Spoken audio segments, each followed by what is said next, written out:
Meron lang akong ikukwento sa inyo no, na experience ko nung August 9 na papunta kami ng Kuching.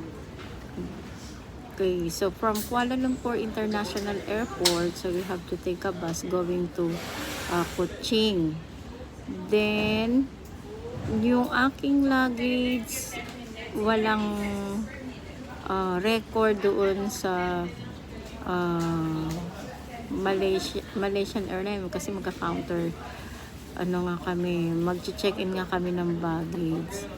Pero wala yung aking baggage. So, yung pala dumiretso sa Kuching. Dahilan nga nung pagdiretso sa Kuching kasi doon pala sa ground check-in counter, nilalagay na pila kung didiretso o hindi yun sa counter check-in. Kasi first time ko lang kasing